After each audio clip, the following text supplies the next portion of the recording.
mais uma vez ao Inglês Jurídico by Nathalie. Hoje eu vim falar com vocês sobre um assunto que eu acho que vai interessar muitas pessoas. Hoje eu vim falar para vocês do direito lá no Reino Unido. Então a gente vai ver um pouco sobre o funcionamento, sobre a estrutura do Reino Unido, especificamente do seu judiciário. Mas antes disso, eu quero convidar cada um de vocês a seguir aqui o meu canal. As aulas, os vídeos são lançados toda semana, então sempre vai ter um conteúdo para você. Se você ainda não assistiu os vídeos anteriores, por favor, volte lá e pode assistir, cada um não tem ordem, mas eu tenho certeza que tem um assunto que vai interessar cada um de vocês. Então não esquece de se inscrever e não esquece também de me seguir em demais redes sociais, Instagram, enfim, e vai acompanhando o meu trabalho. E lembre-se que qualquer dúvida que tiver, o meu contato também está aí na descrição do vídeo. Então, vamos lá! Vamos falar sobre o direito no Reino Unido. Então, a primeira coisa que vocês precisam lembrar é que quando a gente está falando do inglês jurídico, o seu berço realmente é lá na Inglaterra, é no Reino Unido como um todo, mas principalmente na Inglaterra, que foi o país que colonizou todos os demais. E levando o seu sistema jurídico, também levou o seu idioma, o inglês. Então, isso tudo que eu vou passar para vocês hoje é uma base de como surgiu o inglês jurídico, de como que isso afetou e afeta a nossa sociedade até hoje. Porque a Inglaterra, com o seu poder colonizador, colonizou o Canadá, os Estados Unidos, Nova Zelândia, Austrália. Então, todos esses países, eles têm as suas raízes nesse sistema que eu vou explicar aqui para vocês. Lembrando que tudo isso a gente ainda está falando do Common Law. Vamos lá, então. Primeira coisa, quando a gente fala Reino Unido, de quais países que a gente está falando? Nós estamos falando de England, Inglaterra, Scotland, Escócia, Wales, País de Gales, and Northern Ireland, Irlanda do Norte. Então, esses são os países que compõem o Reino Unido. Todos esses, já falei para vocês, são países de common law, tem algumas exceções, enfim. Vou passar com mais detalhes para vocês. Mas, em geral, todos esses países que eu falei para vocês usam o common law. E a gente está falando de um sistema de constitutional monarchy, uma monarquia constitucional. Um fato interessante que vocês precisam saber sobre esse sistema jurídico no Reino Unido é que ele já foi tudo junto e ele já foi separado. Então, dependendo de qual país a gente estiver falando, o trâmite pode ser diferente ou o trâmite é o mesmo, são as mesmas cortes. Mas uma coisa que tem em comum é que no Reino Unido, a sua Suprema Corte é em Londres. Então, se o processo começou na Escócia, e aí depois teve recurso, em cima de recurso, em cima de recurso, até chegar na última instância da Suprema Corte, aquele processo vai para Londres. Então, isso é verdadeiro para todos esses países do Reino Unido. Então, uma curiosidade para vocês. O que vocês precisam saber também sobre o Reino Unido é que lá não existe uma Constituição escrita. Eles não têm uma Constituição escrita. O que existe lá é uma junção de vários documentos históricos, leis assim históricas sobre direito fundamental, enfim, que quando se junta, elas têm um valor constitucional, o que a gente chamaria aqui no Brasil do valor constitucional. Então, não tem um documento. Eles não têm um documento, essa é a Constituição e o que tem lá é constitucional, o que não tem lá é inconstitucional, enfim. Não. Eles têm vários documentos que são considerados muito importantes e aí, através da interpretação deles, se forma uma Constituição. E um dos documentos mais importantes que forma essa Constituição são os Constitutional Conventions. Constitutional Conventions são umas convenções constitucionais. Vou ler aqui para vocês uma definição da Constitutional Convention.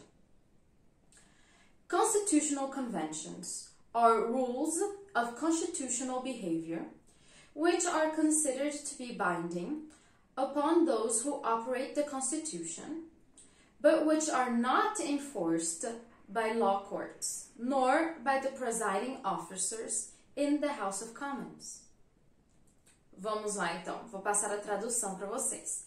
As convenções constitucionais podem ser definidas como regras de comportamento constitucional, que são consideradas obrigatórias para aqueles que operam a Constituição. Então, para os operadores do direito. Mas que não são aplicadas pelos tribunais, nem pelos ministros ou oficiais da Câmara. Seria uma Câmara de Deputados, essa House of Commons, seria mais ou menos uma Câmara de Deputados para eles, certo? Uma palavra que eu quero destacar aqui para vocês, por causa de nada mais da sua ortografia, a palavra behavior. Prestem atenção no final dessa palavra. A gente tem o V-I-O-U-R. Quem já estudou o inglês britânico e já comparou com o inglês norte-americano, sabe que a palavra behavior nos Estados Unidos, por exemplo, não tem esse U no final. Seria I-O-R, não I-O-U-R. Isso aí é uma diferença ortográfica muito comum entre os dois ingleses, entre as duas versões do idioma inglês. No britânico, a gente coloca um U. Dos Estados Unidos, não é colocado esse U. Ou melhor, é retirado, né? Já que o britânico é o inglês original, digamos. Então, tem várias palavras que isso acontece. A palavra color, por exemplo, cor, no britânico tem um U, no estadunidense já não tem. Então, muito cuidado com esses pequenos detalhes. Não faz diferença, as pessoas vão entender a sua ortografia, a pronúncia não muda, mas se algum dia você vê essa diferença, para não estranhar. Vamos continuar então, gente. Agora eu quero falar para vocês dos poderes. Igual nós aqui do Brasil, lá no Reino Unido, o sistema de governo deles é dividido entre os 3 poderes: o legislativo, o executivo e o judiciário. Vamos lá. Quero começar com vocês com o legislative. O legislative is made up of the monarch, o monarca, ou seja, o rei ou a rainha, nesse caso a rainha, the House of Commons and the House of Lords. Certo? Então, as duas casas. E o interessante é que House of Commons e House of Lords, eles compõem o parlamento. Então, o legislativo, gente, nada mais é do que o parlamento e a rainha. Certo? Então, esse é o poder legislativo deles, the legislative branch. O que vocês precisam saber sobre esse legislative branch? O House of Commons é representativo, os seus membros são eleitos. Já o House of Lords, os seus membros são nomeados. Não é um órgão representativo. Ok? Vamos agora para o Executive Branch, poder executivo. Is made up of the monarch, legally qualified judges and magistrates. Então, no judiciário, a gente tem, mais uma vez, a rainha e depois juízes e magistrados que são qualificados para o cargo. Vamos continuando, então. Agora, eu já falei do legislativo e do judiciário. E agora do executivo, the executive branch. O executive branch, a gente tem o monarch, the prime minister, and other government ministers, the civil service, and members of the police and armed forces. Vamos lá, então. A gente tem mais uma vez a rainha, primeiro-ministro, outros ministros do governo, certo? Então, igual a gente tem aqui no Brasil, né? Ministro da Saúde, ministro da Agricultura, enfim. Civil service servants, que a gente tem os funcionários públicos. Members of the police, membros da polícia, and armed forces, das forças armadas.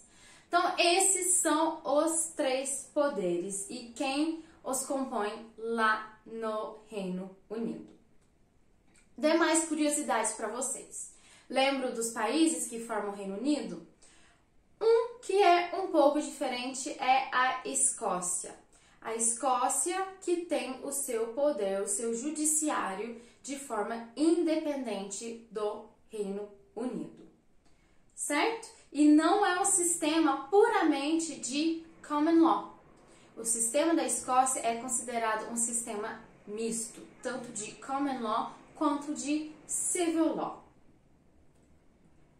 Depois, o que vocês precisam saber também são sobre as demais cortes de recursos. The Court of Appeal.